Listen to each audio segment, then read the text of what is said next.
As it started, who and what was the Grateful Dead? That's a big question. You know, it started for me on a New Year's Eve between 1963 and 64. I was wandering the back streets of Palo Alto with a couple of friends, and we heard banjo music coming out from behind the music store that we used to frequent. We were folkies at the time. I had just turned 16, and we just knocked on the door, and Jerry came in. We knew it was Jerry. Everybody knew that he was the banjo teacher there. Jerry Garcia. Yeah, Jerry Garcia, and guitar teacher as well. And we just sort of invited ourselves in. He asked us if we played instruments, and we, sure. Well, I got the keys to the front. Let's go break out some instruments and kick some stuff around.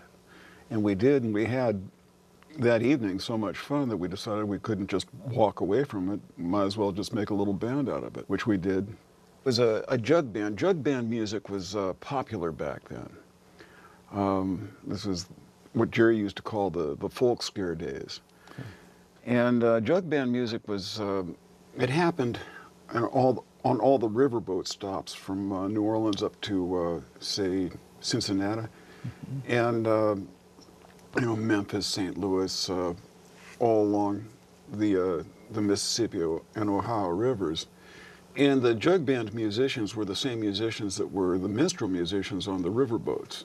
And it was the same music and stuff like that. But when they were on dry land, it was a little more, you know, they played in the dark towns on the street corners. And it was a little more bluesy. A little less showmanship, a little less shtick, if you will. But you know about an old-fashioned jug band now, one that, say, Tom Sawyer and Huckleberry Finn would have recognized in their time. Yeah, that's the music we were playing. And that music went on to become what we call funk music now. Mm-hmm. And funk music comes from all the same places, all the same cities. Big hotbed of funk music in Cincinnati, for instance. But you get it in New Orleans, you get it in Memphis, you get it in St. Louis. And it's the same scales, same rhythms, basically. The biggest difference is electric instruments and the hi-hat cymbal. So you start this jug band with Jerry Garcia after the fortuitous New Year's Eve meeting. What was that band called originally? It was called, the band was called Mother McCree's Uptown Jug Champions. It took us a little while to paste all that together. And we did well. We did well for a year or so. At the age of 16, I was making pretty good money for a 16-year-old. There was a little tension at home because I maybe have been somewhat neglecting my studies and stuff like that. And I grew up under the shadow of Hoover Tower. My folks had Stanford in mind for me, not an itinerant troubadour. But my folks could clearly see that I was really following my bliss. Yeah.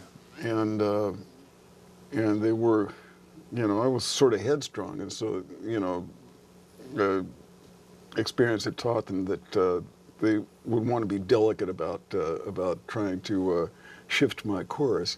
Right. And they never really did manage to shift my course. You know, I was off into music. So anyway, the jug band did well for about a year.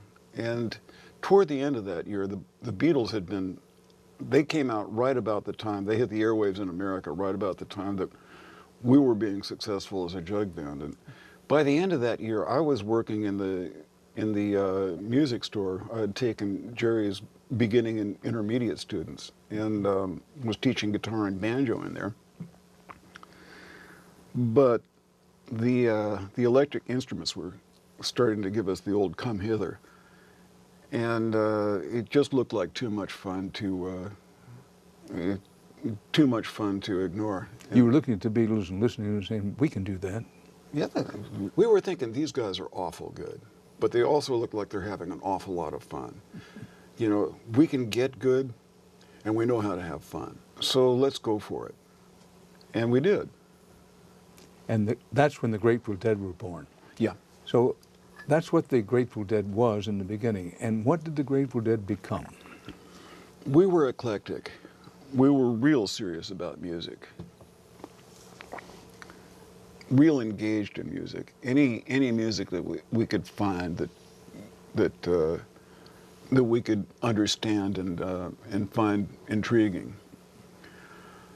But it was, you know, the focus was music, not fashion, for instance, because in popular music there's an overlay of music as fashion, and we more or less rejected that.